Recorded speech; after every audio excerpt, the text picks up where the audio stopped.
That's right, guys. This is the first episode of the Wayne Holtz podcast. Thank you for tuning in, world. It's so good to have you. I know everyone's listening. We are here based in San Antonio, Texas, but we are talking to the whole world and we are listening to the whole world. So we hope that everyone will reach out to us and connect to us. We are available on iTunes and Google Play, and definitely follow us on all social media at the Wayne Holtz podcast. My name is Wayne Holtz. I am your resident pop star and entrepreneur. I am really excited for this because podcasts are one of the ways that I have been able to get to know some of the most inspirational people that I know in the world and really hear their stories and where they came from and what motivates them. And to me, it's fascinating. Interviews are fascinating as heck to me. And from the Ross and Matthews podcast, Straight Talk with Ross, or the Perez Hilton podcast, or even RuPaul's. These are all people that I look up to, that it's been really fun to see the more casual side of them and listen to them delve into their more, the topics that they're more dedicated to.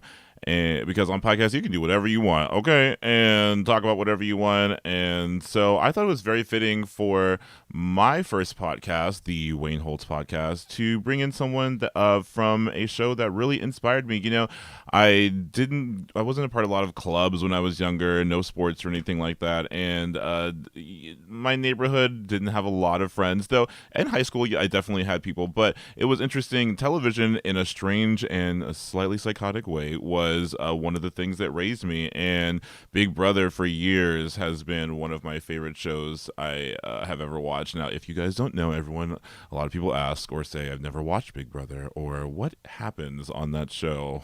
Well, it's basically a Survivor in a house. If you've ever seen Survivor, you know what that situation is. They throw a bunch of strangers together. They have to survive in awful situations. That was, beautiful to some people, but very natural environments, and they vote each other off each week, and then they win a bunch of money. So it's that same thing, but inside of a closed environment. So they're not worried about, surviving in the literal sense, because they're not going to be stung by anything. They're not going to drown. They won't really starve, but according to, if you think about what some of them have to eat, pig slop and such, you might think that they are starving. But it's really just more of a mind game and a mind environment. And just to set it up, it's based on a Dutch television show, the same name, that started in 1997. And the name comes from, of course, George Orwell's 1984, where everyone is really being watched by hundreds of cameras at a time, microphones everywhere, behind and cameras behind mirrors, literally floating in air. They really have you covered. And every person that's in the house is microphone. They normally have around 14 people in the house, and we're on our 18th season right now, which is crazy. But basically, the current format is there's an episode every Wednesday, Thursday, and Sunday. And on Wednesday, they nominate the leader of the house, the head of household.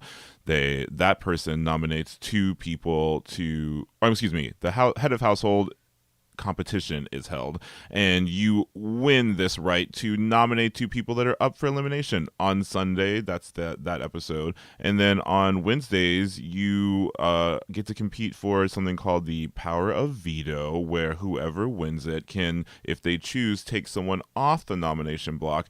And then on Thursday, which is the live show with Miss Julie Chen on CBS, the house guests vote one of the two nominated house guests off. So it's really just like a game of social politics and really a real human experiment. At its highest viewing, 22 million viewers watched Big Brother. So it really has been a cultural phenomenon, been on since the year 2000. But one of my favorite seasons was season 5, that had so many great house guests. But one of the coolest house guests was actually a woman named Jennifer Nakomis Dedmon at the time, Hankins at the moment, and she is Very, very interesting character. Actually, one of the more pivotal characters in the history of Big Brother. She competed on seasons 5 and season 7, which was the All Star season. So, she was worth it. And I happened to live in the same city with her. So it was really easy to get her as my first guest. What's up, Nakcomus?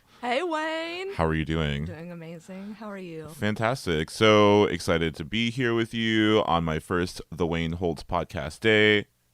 Isn't it crazy? Woo woo. Are you a podcast person? I do. I like listening to podcasts. I really like hearing people's interpretations of how the world is going and their feelings on the social climate at the moment.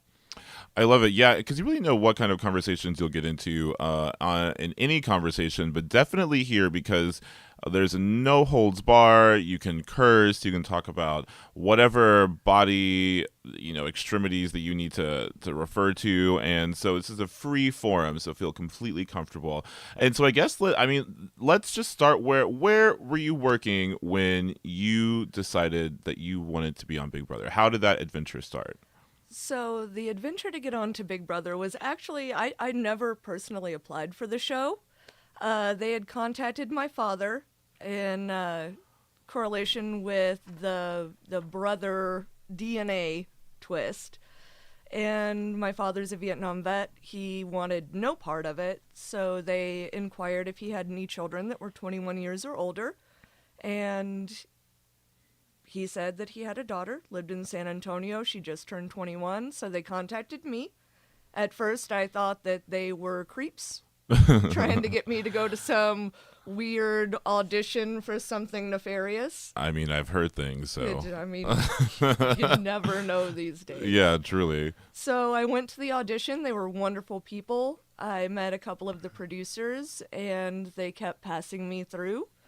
And the rest is history, So you referred to the DNA aspect of the season, which was the twist of that season. Each season, they throw something new at the house guest. The motto of Big Brother has, and it still to this day is, expect the unexpected. So for the DNA twist, which was do not assume, they brought in two different family situations. One was Miss Nakcomis, who is here with us, where they kind of just dropped a family member on you. And I actually think it's really interesting because you said that they reached out to your father. So does that mean that they had talked to Michael, aka Cowboy, first? Cowboy had actually applied for season 3 and did not end up on season 3, as we all know. Yes. And they decided to do the DNA twist. So after that, we all got contacted. So that means, though, that they had to have done some sort of background digging on him, or how did they find out, or you know what I mean? During his interview process, he had mentioned that he had been raised without a father and had always been trying to look for his father. Unfortunately, he was looking for an incorrect spelling of our last name. Okay. And so things never really clicked the way that they were supposed to.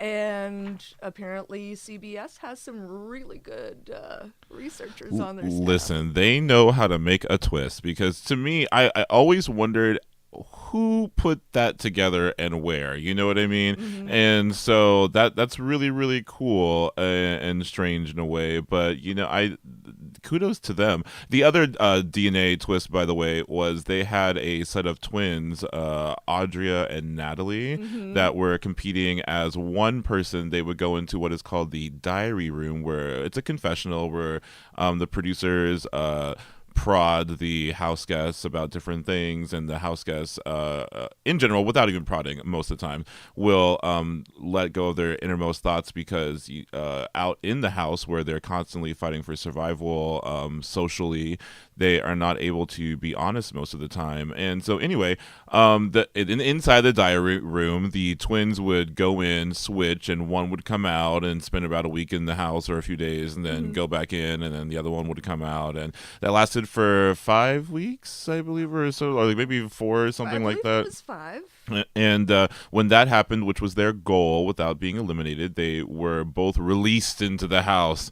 And God, I gotta say, what a release. You know what I mean? They were Exactly. definitely a combo. The So- fitness twins were definitely a Oh my force. God. That was one of the things when I was looking back at episodes to prep for this, was just all of their different positions that they found themselves in throughout the summer. You know, they were a valuable commodity. But so that was, it was interesting, and you know that I'm sure switched up your life. But how did it really switch up your gameplay? With the twins coming Oh, in, I'm sorry. Yeah, tell me the twins. We'll do twins. twins first, Yeah, twins. then brother, Yeah, twins brother, twins Got it. brother. So with the twins coming in, you think that you've gotten one person on your side, and then all of a sudden this one person, you notice the one has a mole and the other one doesn't, and then all of a sudden there's a Band-Aid, and you're like, there's something going on. You tricky twins. You have to kind of switch things up, because now instead of trying to get that one person that you think that you've always had on your side, now you have to get two people on your side, but they're both playing for themselves. So that kind of switched things up a little bit, and you, especially with the twins, you had to use a little bit of kid gloves. Yes. But Because if we could just remind people, America has no influence on who leaves the house. It is only the house guests who vote each other out. So really playing with people and the mindset you have to put yourself in with dealing with multiple situations and multiple people is can be agonizing, I'm sure.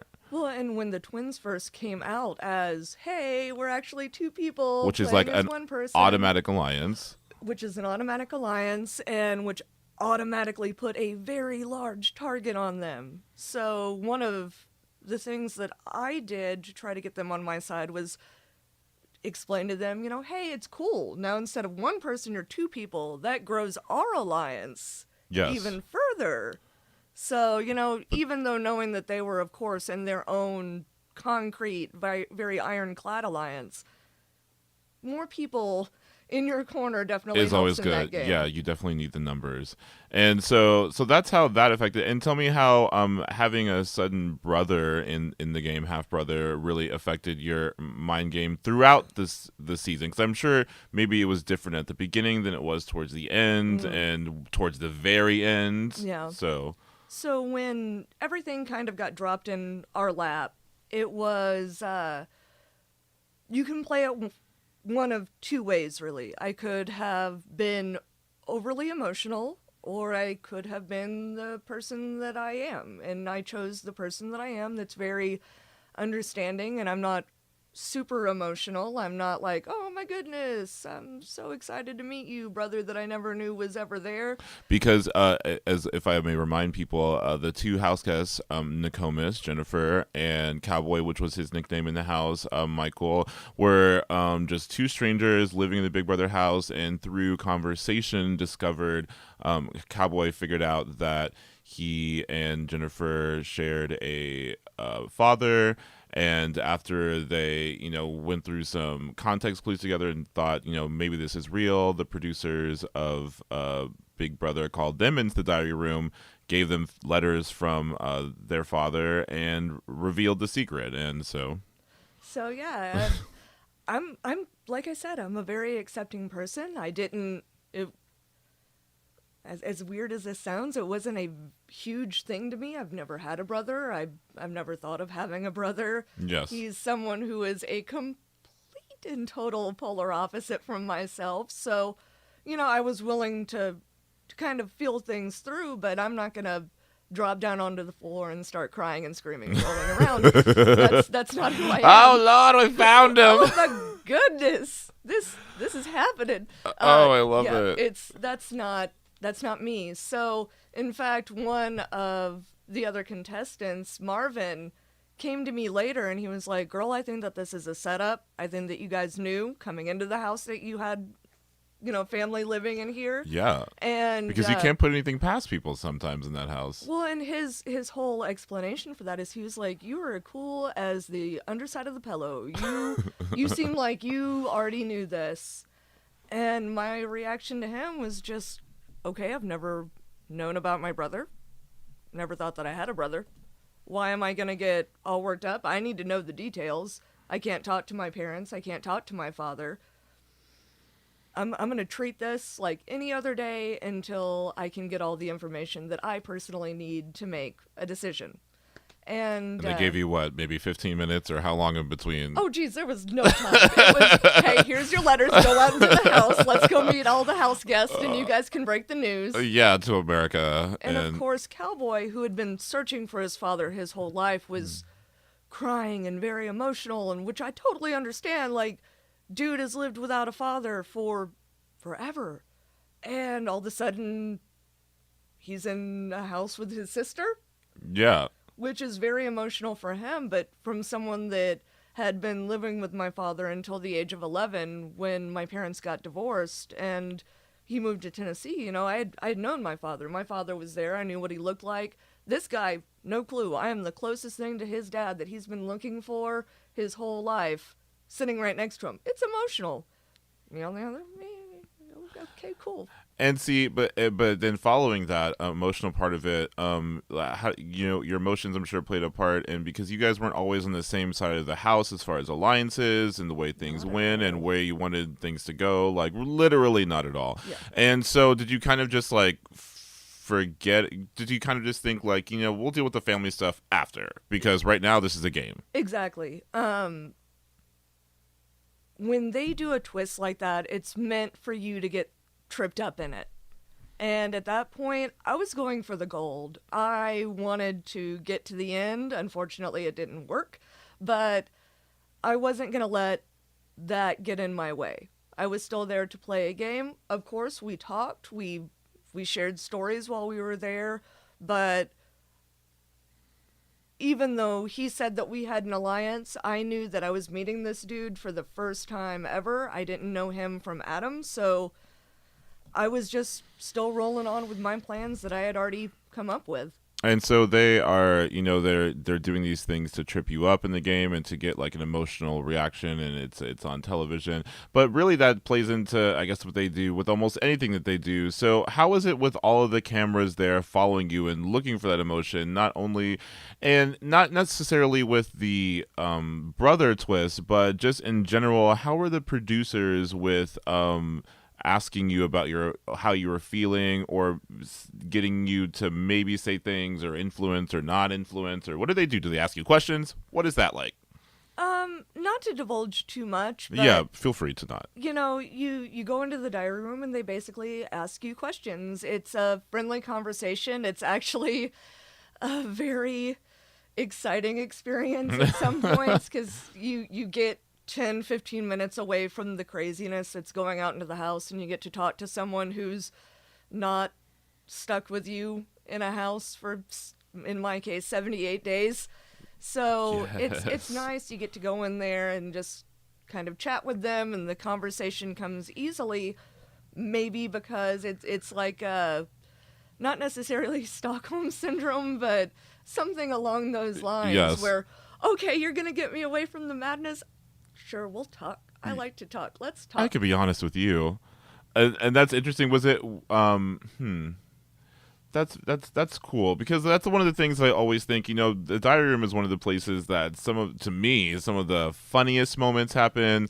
Some of the most pivotal moments when people are thinking out loud and they kind of like figure things out. You know what I mean? Well, you can just cut loose in there. You don't have to be on the game. You don't have to be the person that you are out in the living quarters. You get to just kind of have a reprieve.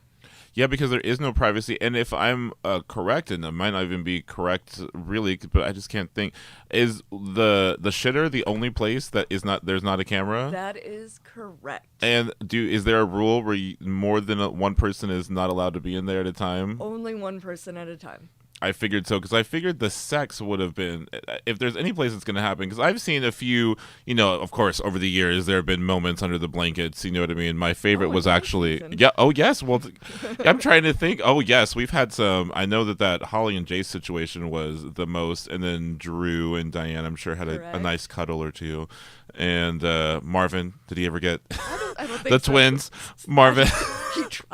He tried so hard. We love Marvin. Google Marvin of Big Brother 5 and the twins. And, you know, I always thought they were compatible, that maybe outside of the house he could have figured something out to get the both of them. But, so that's interesting. Yeah, my favorite hookup of all seasons, sidebar, has to be Zach and Frankie. And I can't even remember. Frankie Ariana Grande's. I don't know if you ever saw or heard about that one, but there was some under the cover.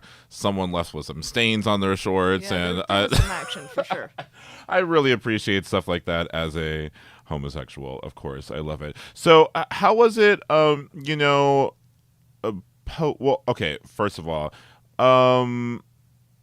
you didn't spend a lot of time with Julie Chen, and she's a fantastic media mogul, I would say. She's been in front of the camera for years and produced so many things, and she is the host of Big Brother every Thursday whenever is the live show, and whenever the eliminated house guest leaves the house, which is on the CBS soundstage, excuse me. So it's like a cute little house with fake grass. It's fantastic. When they leave the house into like another studio, I don't know if they had. I don't remember if they had a live audience in your season. Whenever you left the house, honestly, I couldn't even tell you. I think, I'm thinking back, I think they started that later. But you go out and you meet Julie Chen. But throughout the season, she corresponds with you inside of the house through a television and blah blah blah.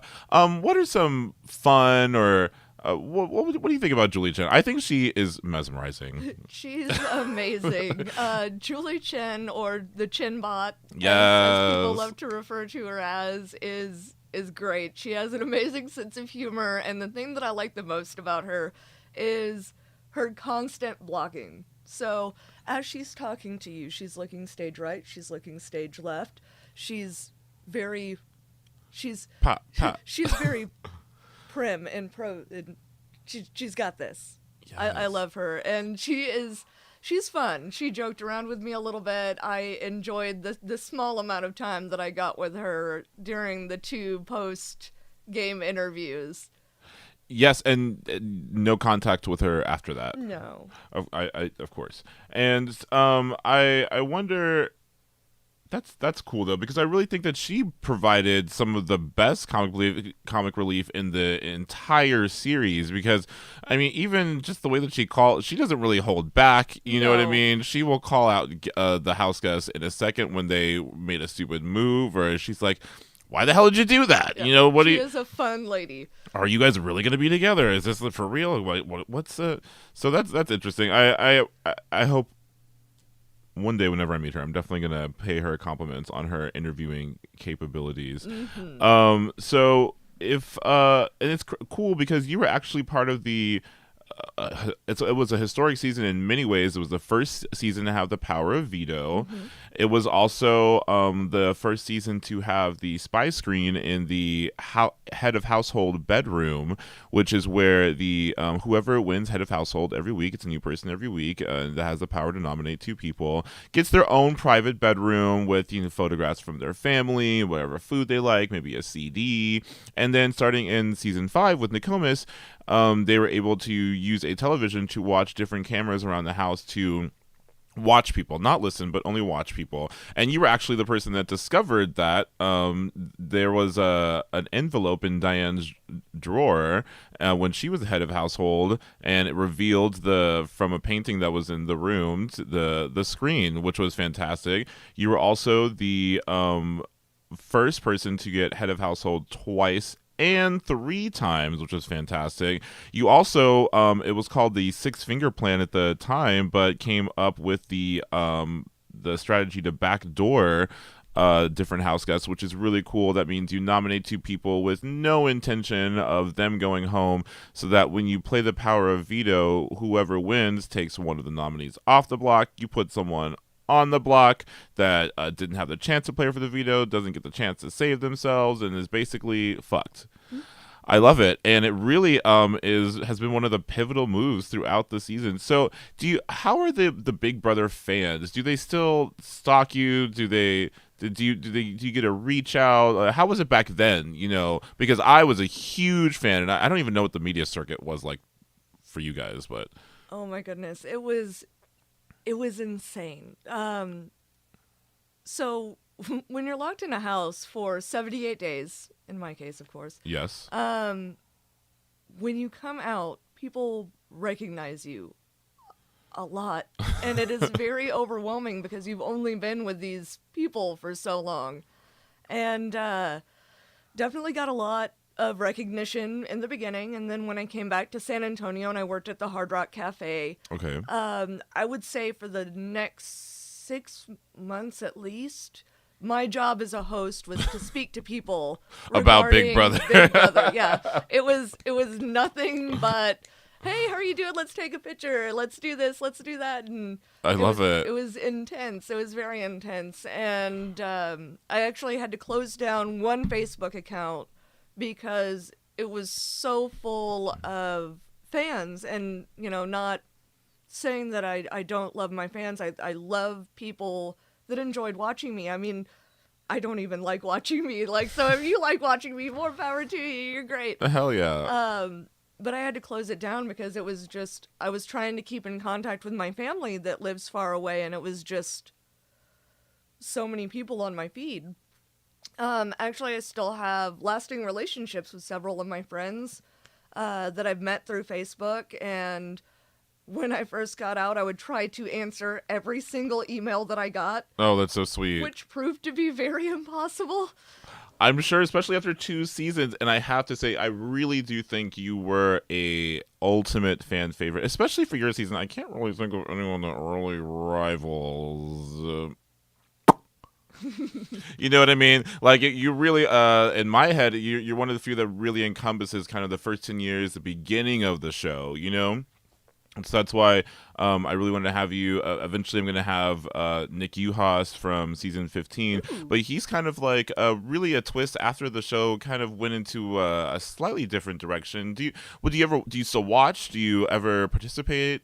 Currently, I just do the Hulu Netflix thing. I love it. But whenever I get the chance, I'll kind of peep into it. But sometimes it's just, you know, oh, what are you doing? It's a lot. It's overwhelming. It brings back a lot of memories. Do you have any, whether they're prior to your season or after, housemates that you looked up to and you thought were really good game players and that you really thought like, damn, like either they deserve to win or they should have won or... Got to meet her, Danny from season 3. Oh, yes. Amazing lady. Yes. Amazing. I also, Janelle is a great lady.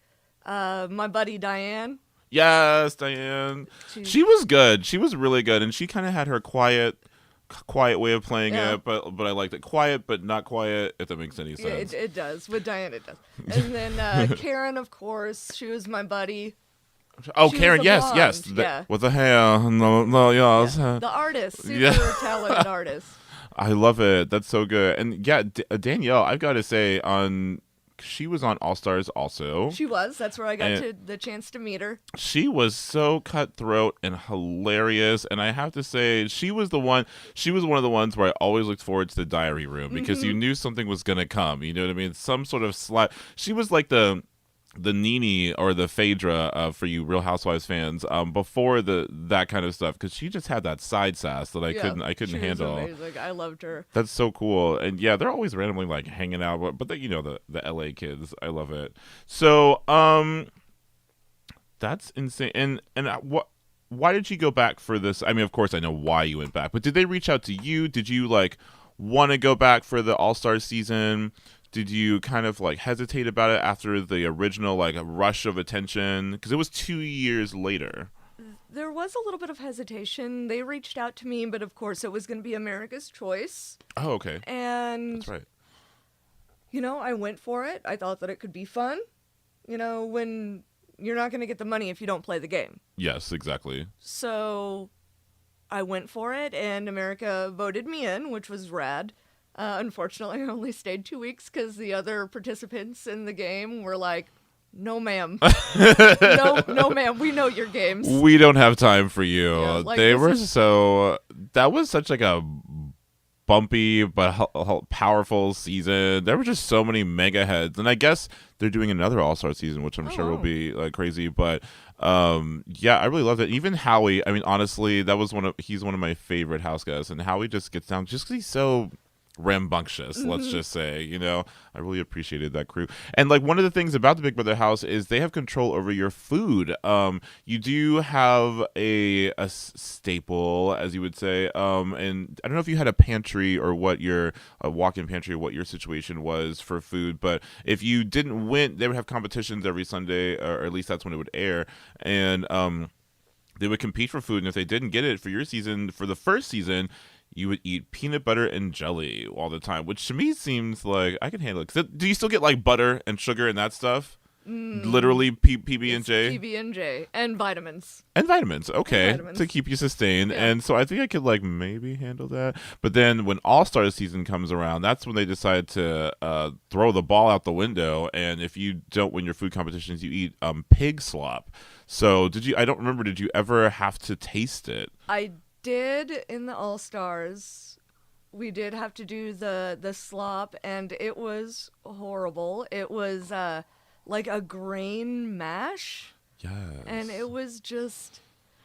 How exciting. It was very bland. I love it. Describe it more. And horrible. Oh my god. So... Did anyone come up with some fun recipes for it, or things? I tried to do a soup with it. Oh, okay. I washed most of the gross slop portion out, so I was left with maybe wheat berries, maybe rice. I'm not exactly sure what whatever it these was. grains were. But I put some ketchup, and because at that point you could have ketchup and a couple of other weird little condiments, and it was still horrible.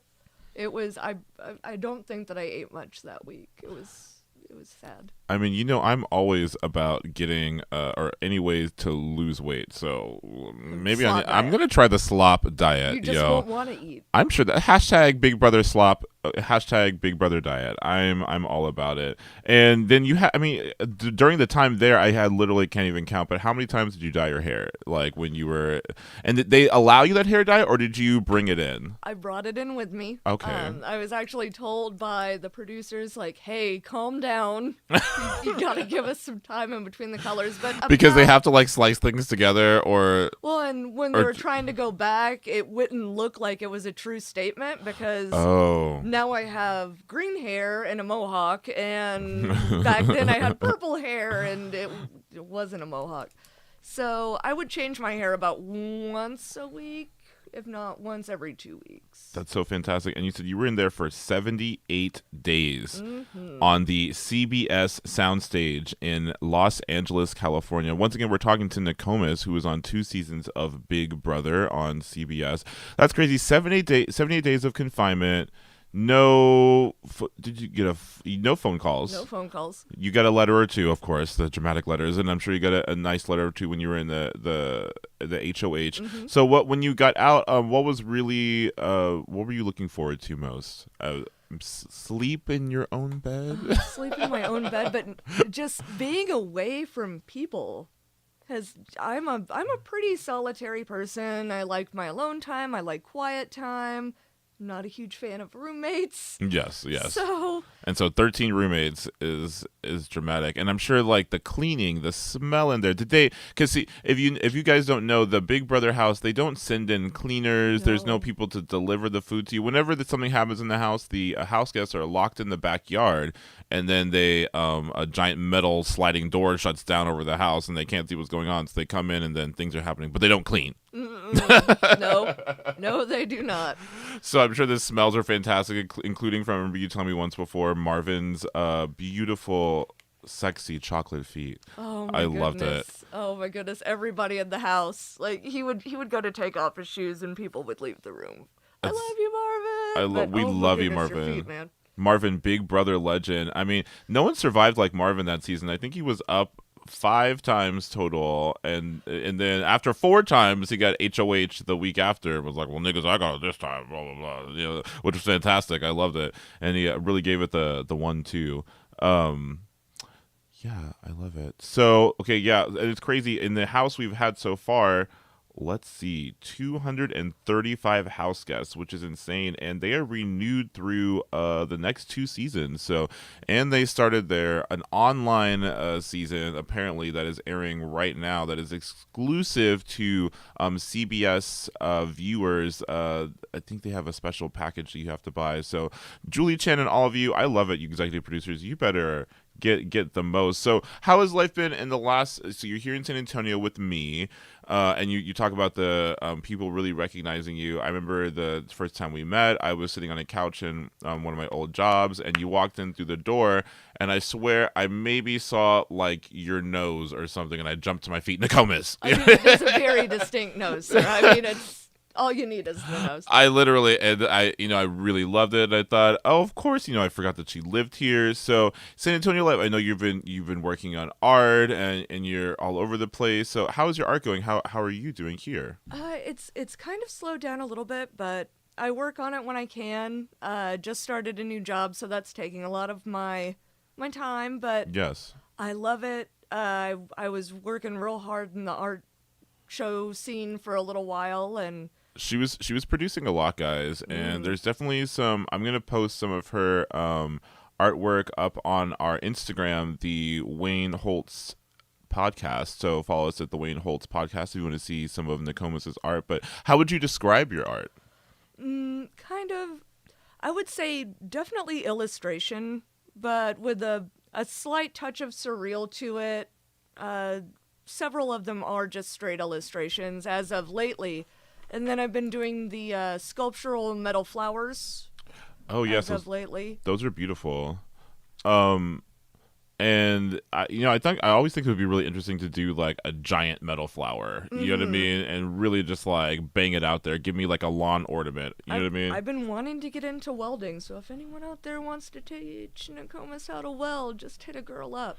Yes. But I mean, your BB fans. I'm sure you've got your welding fans. Yeah. The metalheads. Hey welders, what? Yes. But yeah, my favorite piece that I've done lately is a 4-foot tall angel-like character, and the way that I did the eyes, it kind of follows you around the room, which I think is both creepy and amazing. So I love it. I'll make sure that I'll get you a copy so that you can post it. Yeah, we'll be posting that one. We love to see artwork from Nakcomis, post Big Brother life, because it really is, it's just a reality show and a competition show, so it's not one of those ones where you kind of just like can hang out on it and, bank on it for the rest of your life. So we love talking to people that have been on the show post Big Brother, and of course over the weeks we're going to have some great guests on, different public figures from around the world, whether they be musicians, celebrity bloggers, TV dancers. You never know who's going to show up. So definitely stick around. And are you doing social media? Like, do you have an Instagram where people can like follow you, or are you like lacking on? Or do you not really do that? I have an Instagram. I'm actually not exactly sure what the name on it is. It still the extemporized? Oh, for sure it is extemporized. It is extemporized, guys. It is EXTEMP.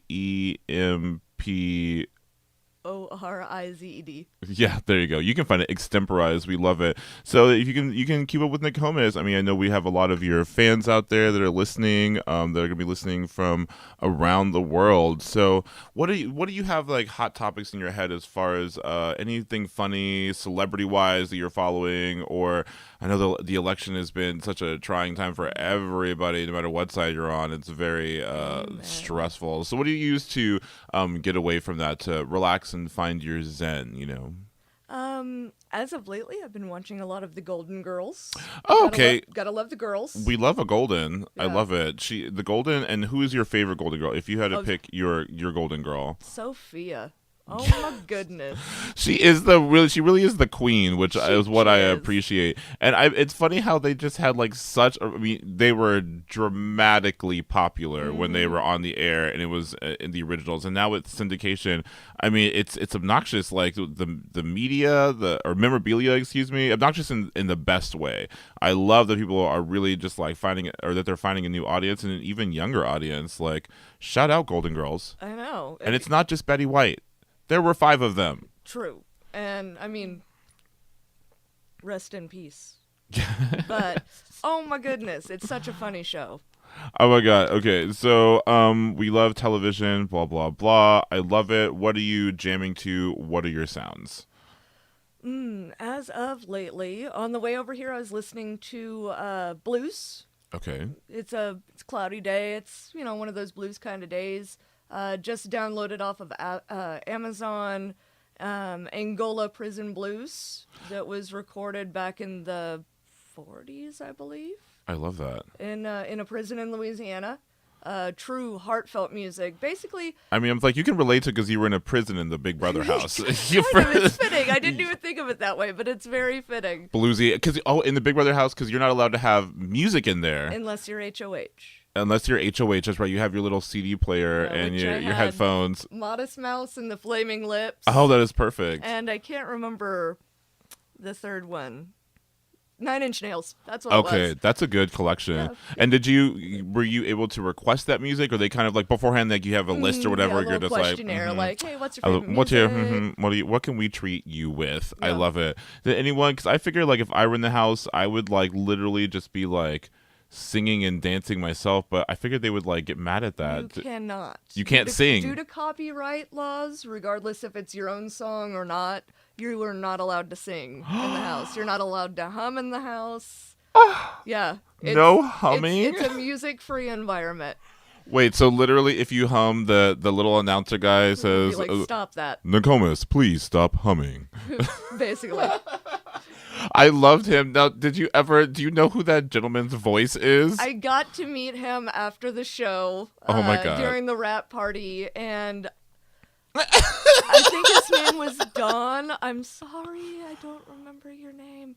But he was amazing. I loved He's him. legendary. As a character. If you guys are, what we're saying is, there's a gentleman that will make the announcements to the house guests to let them know what they can and can't do and where they should go and blah blah And blah, scold us. and scold you. And so, is he on call 24/7, or do they kind of like? I hope that they have pre-recorded. I know, but things, there was- or else he's just there, like they poke him with a stick and he sits up. I always- Nakcomus, stop that. I really almost always thought I always thought that I saw random things where it was very specific, you know what I mean? yeah. And at random hours of the evening where I'm like, they just called him up. He probably has a studio in his house, you know what I mean? So if he's not at CBS on the CBS soundstage, because we are talking about Big Brother, then he's literally at home, like on beck and call. He's almost like a firefighter or something. Like, fuck, these goddamn jackasses are acting up again. Okay, let's go over into the sound studio and stop That's it. so interesting. What are the funny things that you guys got scolded for within the house? Because I know that there are a lot of rules, but I feel like there may be some that I don't even like. You can't. But see, you didn't have one of the crazy seasons because, like, Shima, I remember her season, she did, the throwing of the microphone and mic pack or whatever and all of her craziness. But I feel like you guys weren't too rebellious. We weren't. But I feel like you could super accidentally do something that they wouldn't like, It was a lot of little things. If we got cramped too tight in a corner, like too conspiracy where they couldn't see what we were doing, it would, get out of the corner, please. So 2 feet to the left, please. Now continue. Yeah. Oh my God, that's Stop. so good. Yeah. The I got a subtitles lot for of stop everything. Yes, stop that. That's so interesting. I love the subtitles of it because I can't imagine. In the later seasons there have been people. I really should have like gotten my numbers aligned, but the season with Erin where she made some statements a lot of people thought were controversial. She is from here in Texas also. But they started doing the advisory warning before the episodes, letting people know that Big Brother didn't agree with this. We can't control what people say. And I always thought it was interesting that it took that long because I can only imagine that there were other things, but maybe they just didn't air them, and maybe they aired them for her season because they thought it was a good storyline. It was very interesting. Well, you never know until you test the waters, right? I mean, Right, that's very true.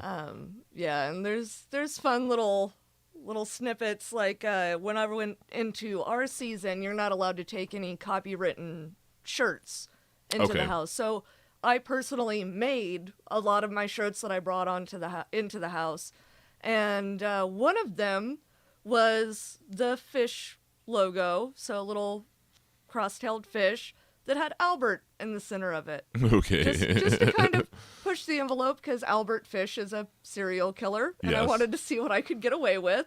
And apparently they got in a lot of trouble for my Albert Fish shirt. Oh, interesting. And did you find that out post-show? Yes. Or okay. Yeah, they definitely let me know upon my exiting. They were like, On the way out the door, Nakomis. they were like, by the way, that shirt that you brought in, I was like, y'all didn't catch it. I'm sorry. I was testing them waters, seeing what you guys knew. Yeah, because I could only imagine what people like Evil Dick might have said, or some of the other house guys there. So that's really, really interesting that they eventually just came to a point where they're like, okay, we have to warn people. Like, Well, let's just too much. warn them. We can't. Yeah, it's funny that none of the under the bed sheet sex was what did it. Yeah, it's people being people. I love it. So it has been so good having you. Once again, guys, this is the Wayne Holtz podcast. This is the first podcast I'm doing. If you guys would like to listen, we'll have it available, first of all, on creativesocialite.com under the Wayne Holtz podcast section, or you'll be able to download it on iTunes, Google Play. I'm working on TuneIn Radio, and it'll just be easy, and it's free. If you guys didn't know, if you have iPhones, that little purple thing that says podcast is full of thousands of podcasts from your favorite celebrities, your favorite news anchors, and just random people that you maybe never would have met before. But you can look up anything and get all sorts of information. So definitely please share this podcast with people, because we're trying to get our listens up. We will be getting them up, and please follow us on Instagram and on Twitter at the Wayne Holtz Podcast. Nakcomus, it's been so cool having you once again today. It was Nakcomus from Big Brother seasons 5 and 7 All Stars, part of the one of the Big Brother legends, as they call them, part of some of the essential twists, and it's just been so cool having you here. It was my pleasure, Wayne. Thank you, Jennifer Nakcomus. I love you. Let's lead out with my song A Minute with Mark. We'll see you next week, guys. Thank you.